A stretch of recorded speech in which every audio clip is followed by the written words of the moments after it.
on this computer. Okay. Oh, sorry. Okay, it's okay. Okay, everybody's put their name and stuff in the chat box, what school district you're from. That's good. Okay, so we're talking about behavior today. We want to decrease the negative and increase the positive. So we're going to talk about how to do that. First of all, we have to know that every behavior is a form of communication. The student doesn't have the skill to tell you what their needs are, then we get negative behavior. If you'll click on that link right there, this is just a link. You can go back and look at this, but this is a great article on understanding behavior as communication. And so it just talks a lot about how not to take students' behaviors personally.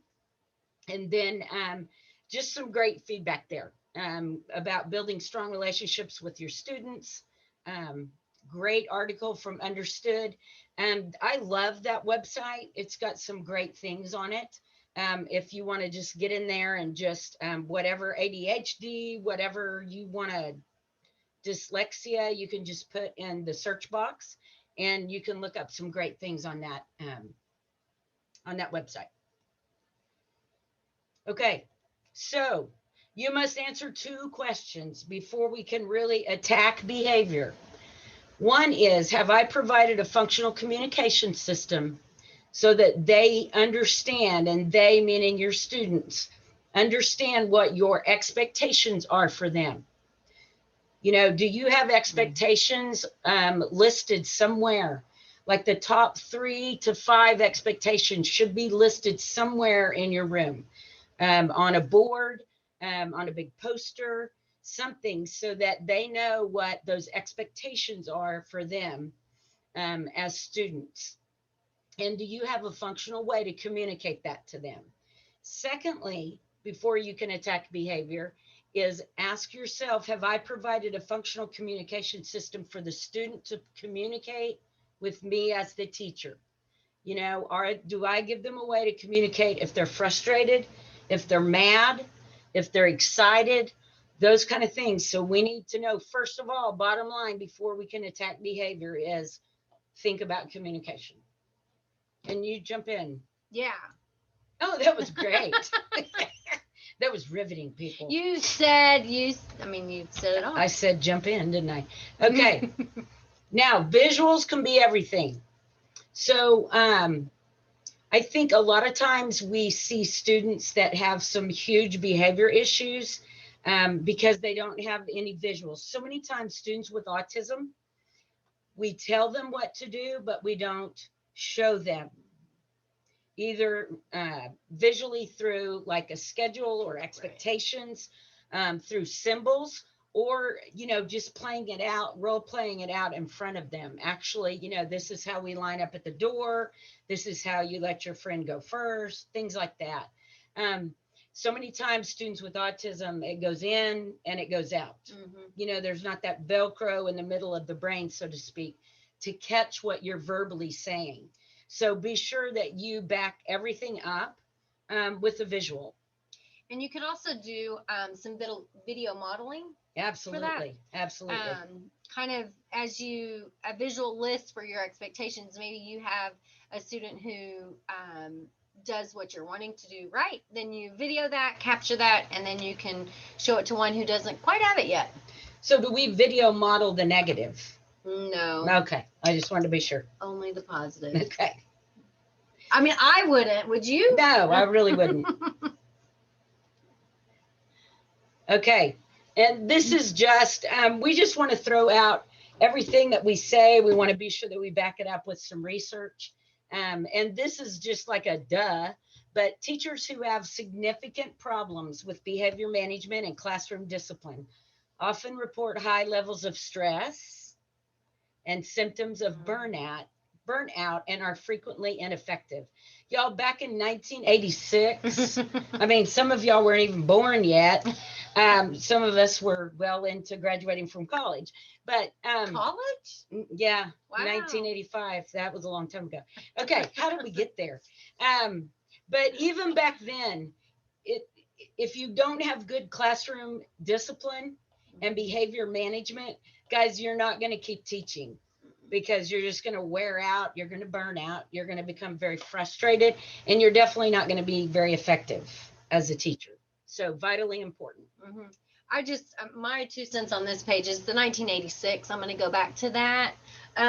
Just because, like, it's still that, even though this was from so long ago, it's still something that's important and true today. They knew back then how important it was to have that behavior management. Yeah, true. So long ago. Okay, we can improve behavior by 80% just by pointing out what one person is doing correctly. So if little Johnny is sitting in a seat and little Peter is running all over the place, we can say, Johnny, I love how you are sitting in your seat, and I'm going to give you a token or a Skittle or whatever the reward may be at that time. And 80% of bad behavior can be corrected. And that is amazing. Yet we only do it 10% of the time, research says. Because most of the time as teachers, we're doing what? We're barking out commands of negativity. Like, Peter, go sit down. Peter, stop that. Don't throw that. Don't get up. Don't do this. Don't do that. Don't bother your neighbor. Wow. And I know that was a lot right there. Poor Peter. Woo. So point out the positive. Okay. And I think you'd be surprised at how Peter's going to start realizing that you're giving praise to his buddy and not to him. And then he's going to change his behavior, because then he's going to go, well, I want to get that praise. So the important thing too with that is when you see Peter do one thing, even if it's for a millisecond, praise that and take advantage of that time, just so that he can feel that success. And then you'll start finding yourself giving him that praise a lot more often. Absolutely. Okay. This is fascinating.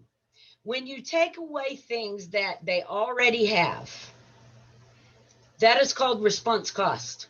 And for 25% of the world population, this doesn't change their behavior. Did you want to share anything on that? Like my 17-year-old son, who sometimes gets his cell phone taken away, which we have revamped this in my household now. So we don't really take it away because it hasn't changed his behavior. He still doesn't want to do his schoolwork. So, I'm sure we can all look into our inner selves and find how we do use response cost. And then I think you'll also find that obviously not very effective. Mm-hmm. And it worked with one of my children, but not the other. So I think that is true right there. So think about that, because as a teacher, our automatic thing, I think a lot of times our go-to philosophy is response You don't cost. get recess. You don't get this. You don't get that. And those are the things that our kids need, Yeah. I mean, we talk about it and we say it. But as we get into the grind of the day and of the routine, that's just kind of automatic that comes out just because that's always been. Right. So we ourselves have to change and shift our behavior That's a good to point. be able to improve and increase the behavior of our students. So because our reaction to their behavior determines whether it's going to happen again or not. Right. So, okay. So all behaviors fall into two categories. Kids are either trying to gain something or they're trying to escape something by their inappropriate behaviors. So what we're trying to get you to today is to kind of have an out of classroom experience. I want you to think about how you react to the negative behaviors and inappropriate behaviors in your classroom, and think about why are they doing what they're doing? Because they're trying to communicate something to you. And it all falls into two categories. They're either trying to gain something or escape something. So let's look at what they're trying to get. Most of the time, it's attention. They're trying either from their adults or peers. They're trying to get the attention. You've got your class clown, or they're just being negative and yelling and screaming because they want maybe as their preferred attention giver. You step away and give attention to another student, and then you get your negative behavior because they're trying to get your attention back. Okay. The other thing they're trying to get is access to a preferred item. What's the number one preferred item in classrooms right now? iPad. Good or guess. Food. I was gonna say food at first. That's mine. That's mine. Yes, Christmas cookies go a long way for me. But a preferred item right now in a lot of classrooms is the iPad. Okay. And so think about, is the negative behavior trying to gain access to that? Okay. And then 3, sensory input. They're trying to gain that. They're trying to get that sensory input. A lot of our students with autism, it's great to have alternative seating for them, like on an exercise ball or the rocking chairs that rock. Those are all good things to think about for them to be able to put in that proprioceptive input so that we can cut down on some of the negative behaviors. I'm going to go back to that iPad thing because that is huge. And so many times teachers, they're like, oh, I don't want to do that because if I give it to them, they're just going to throw a fit whenever I go to take it away, which is probably true. But what we like to share is that use a timer, make the timer be the bad guy. And we're going to share something from Melissa, who actually is on the webinar today. What she does in her classroom is she has a bucket, and so she has them turn the iPad into the bucket. So you as the teacher, you're like taken out of the picture totally. Yep. And it's just the timer's the bad guy and the bucket's the bad guy. So you might think about that because it is such a reinforcer that could be something that could make it successful for everybody. Yeah. And we love the bucket idea. Yeah. We share it all the time, Melissa. Thanks. Yeah. Okay. So what are they trying to escape? Most of the time it's going to be work or tasks, non-preferred tasks that we ask them to do in the form of work. So then we start seeing the negative behavior for sure. They're trying to escape attention from adults and peers. A lot of students are on the opposite end of the spectrum and they don't want anybody to notice them. Okay. Pain, they could be trying to escape that, either emotional or physical. And a lot of times for our students who have multiple disabilities, the pain is real. And so we really need to think again about that communication system, and even having just a functional communication of the body parts where they can, we can at least ask, does something hurt? And then have the body parts there for them to be able to choose from. So that's something to think about there. And then sensory overload. So many times there's so much going on in our classrooms, and for students, especially with autism, they get sensory overload pretty darn fast. Yeah. So think about, sometimes it's good just to completely stop talking yourself in your classroom and listen to, all the prompting that you hear, all just the paras talking to each other and the Christmas music in the background and well, there's nothing wrong with that. Oh, okay. Well, that's true. So just think about, what are all the sensory items that are attacking kids in our classroom? And sometimes they want to escape, and that plays out in the form of negative behavior. Okay, so how do we know if it's escape or they're trying to gain something? Well, this is called a behavior motivational scale. And we're recording this, and when you get the link to this, you can just click right on that picture of the behavior motivational scale. Will lead you to this one. And what you're going to do, first of all, you want to take one behavior at a time. Don't try to do 2 or 3. So let's say that it's screaming. Okay, you just take screaming and you answer these 16 questions. Okay, I'm not going to read all of them, but does this behavior occur when any request is made of this person? Okay, and then does the behavior seem to occur when this person has been told that she can't do something that she wanted to do? So anyway, you go through and you answer these according to never, almost never, seldom, half the time, usually. Okay. And then you are going to come down here and you look at, this is the question number. So you take question number 1 and you go, oh, the answer to, would the behavior occur continuously if this person was left alone for long periods of time? And you go, oh, never. Okay. So then you would come down here and you would give that a 0 there. Okay. And then you're going to add up in your columns and it will tell you everything that you want to know about what is the motivation behind this behavior. Okay. Question. Yes. So you said we can get this. I need to get this where when recording. Y'all recording this? Yes, we are recording this and we will send it out. And then everybody will be able to link onto it. We'll post it on YouTube. Okay. Thanks. Okay. We'll have to put the link in the notes. And we'll put the link in the notes as well too. Okay. Thanks. Yes, you bet. You bet. All right. So then we determine what is the cause, whether they're trying to gain something or escape something.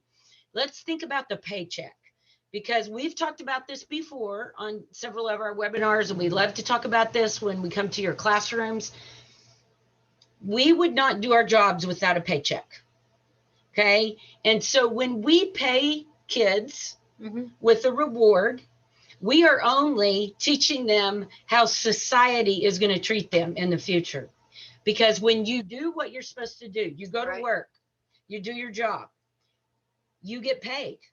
Okay. So we want them to know that if they do the right things in the classroom and they do their work, we're going to pay them. Okay. But we have to find the right paycheck. Right. Okay. So how do we determine what the right paycheck is? And a couple of things to answer too is it's not just what's the right paycheck for them, but what are you willing to pay them? Okay. Because if you're not willing to pay them something, don't put it as a choice, first of all. Okay. For example, if it's raining outside, don't put extra recess because you're not going to go outside. Right. Or the iPad. Right. If you're not willing to work through those first couple of negative behaviors until they realize, oh, I'm going to get a paycheck. I can earn that back by doing the right thing. Sometimes simple things like maybe they want you to read them a book and that is their paycheck. Maybe they want to sit in your teacher chair. Most of the time we're trying to get them out of the teacher chair, but maybe that's something they could earn. If you have a student that constantly is coming to your chair, it's probably because it spins around. Let them earn that then. Okay. Maybe that's something that's really pretty cool to them, or just to sit at your desk or to get to change seats with somebody. Right. You know, there's all kinds of things that don't have to be food or materials. You know, it could be a praise, a high five, a hug. So how do we know what their reinforcers are for them? This is called a reinforcer checklist. And again, this will be, you will be able to get a copy of this as well. And it should be in everybody's folder. And it should be in everybody's folder that is using the OTECA system. Right. If it's not, shoot us an email and we'll put it in there. But this just kind of goes through, if you'll click on that, it is a link. And it goes through and gives you all kinds of ideas about what could be the paycheck or the reinforcer. So if you'll look there, 41 is my favorite. Cake. Yeah. Look right here. Mine would be 42. Oh, a cupcake. Okay. And then of course there's material reinforcers like Play-Doh, stickers, silly putty, things like that. And then social reinforcers, you know, the high fives, the hugs, the making duck noises. Okay. How about wiggling ears? Look at number 19. How do you wiggle your ears? I don't know. I can't wiggle mine, but maybe I dream a genie nose thing, you know, where they twitch. Wiggle ears? Okay. I'm gonna wiggle your ear. That's funny to me. Okay, we're gonna move on.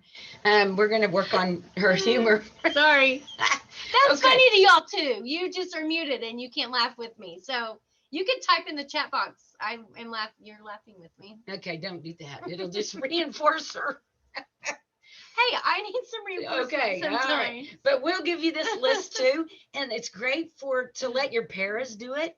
And look at, sometimes they know your kids really well. Send it home to the parents. Yep. And let them do it. Okay, so let's talk about the different token systems, which are the reward system, positive reward systems. I love a good Mr. Potato Head because you can have him completely apart at the beginning of the day. And then if this is like a whole class kind of behavior thing. And so when you catch your class, everybody's seated at their desks, they're getting ready to work. You can go, oh my gosh, look at everybody. I'm going to put part of Mr. Potato Head together. And you slap his mouth on there. Or you have the different hats and let a student come up and pick the hat to put on. And when he gets all together, then you guys may take a 5-minute break and go out for recess, or you may, everybody gets a starburst. I don't know. Oh, yeah. Whatever. Or turn some music on. Yeah, Christmas music. Oh, that'd be good. Except if it were May. That'd be That's weird. true. That's weird. Christmas music. It'd have to be like almost past Easter music. Okay. So freeprintable.behaviorcharts.com is a great link to go scroll down a little bit and just find there's all kinds of behavior charts. I love the behavior charts by character because you can click on that. It has Superman, Spider-Man, all kinds of different behavior characters that they may really be into. Okay, so think about that. Go through those. Those are all free. So click on that and search through it for your student to find their favorite behavior chart. So let's look at the basic token system and just go through that really quick.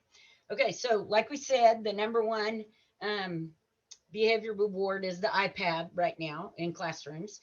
And so how do they get that iPad? Well, they get a token. Oh, what do they do to get that token? Then they do the right thing and they get another token. So like if you just wanted them to come over and sit down, they get a token. Perfect. Get their pencil out. They get a token. You're getting the hang of this. I need one more thing to get my iPad. Oh, okay. Finish their work. They get a token. Oh, there you go. Now you got your token. I got the iPad. Now, how long do you get to keep that? For the rest of the day. No. Yeah, teachers, I know it's tempting. Give little Johnny, your worst behavior kid, give him that iPad and let him sit over there and do it, and we won't have any trouble. But that's not really teaching. So we want to teach him. 2 minutes. 2 minutes. He gets the iPad for 2 minutes, and then, like Melissa, we put the iPad in the bucket, and we get to start again on earning his reward. So you go as fast or as slow as you need to bring success to them. Right. And the biggest thing is to immediately try to get that star started again so that they see, oh, okay, so I can do this again. Because sometimes it's hard for them to put that relation together that, I'm going to get a token and I'm going to get this. So just as like Cheryl said, as fast as you can get that cycle started again. And some students, 5 may be too much. Right. And so if that's the case, then just cover these 2 ends up and do 3. Or cover all 3 ends and just do 2. You guys know your students. And so kind of think about that. If a smaller number of stars is better for them, then by all means do that too. Okay, awesome. Okay, so we're going to talk about some sensory secrets, y'all. This is my favorite part. Okay, so 60 beat music. Okay, this has been proven. I don't know if any of you are familiar with the behavior doctor, Laura Riffle. But this is just a bunch of material that I wanted you to be sure that you can go to and you can download it from her. Y'all, this is a rich website, all based on behavior. Okay, so that link is there. Go there and look at it. But if you haven't had a chance to look at Dr. Riffle, she's awesome for behavior for special education students. She's amazing. So 60 beat music. She's really, when I learned this when I was still a classroom teacher, and it changed my classroom. If you have 60 beat music playing in the background, now I'm not saying blare it out of the speakers. It's just kind of a background soothing 60 beat music. You can go to YouTube to the search box and put on 60 beat music, and it will come up with, sometimes it's called brain music, study music. And it is, y'all, it has Spa been, music. yes. I mean, it's kind of like when you go to the spa, right? That's a 'Cause we reward go for there. me. Yeah. We go there every day. Yeah. Oh, a major benefit of this non-threatening format is that the process bypasses the thinking brain, okay, to stimulate the brain's lower levels, especially the emotional brain, to stabilize impulse control. How many students with special needs have impulse control? Every one of them. Yes. So y'all just go and look in YouTube, put the 60 beat music, just play it low in the background and see what happens. Okay. And then also music is a huge benefit. And then lighting. Okay. It's so funny that the research behind the use of light in schools has shown that cool white fluorescent bulbs, which, who has fluorescent light bulbs in the room? Everybody. Almost everybody. Causes bodily stress, anxiety, hyperactivity, attention problems, and other distress, leading to poor learning performance. Y'all turn off those overhead fluorescent lights and get you some lamps. Okay. Get the lamps going in there. Okay. And this is just some research that just talks about that, the fluorescent lighting. Okay. All right. Behavior Intervention Central is another awesome resource. You can look right here at this particular link. You look at what the behavior is, and you can go in and find a behavior intervention for it. Okay. And it breaks it down by special needs, pre-K through 2. What are some of the appropriate rewards to use? What are some of motivation games that you can use for behavior? So that's a great website. We wanted to give you that resource as well. And the next one is going to be January 25th, our next webinar. Oh, I should have left that up for a minute. I'm sorry. Do y'all need me to reshare that? Sure, go ahead and do it. I dare ya. Okay, Sorry. so we'll be here 3:30 to 4 on January 25th, and we're going to be talking about integrating universal design daily. Fun. IUDD. How fun. I don't know. It just sounded fun.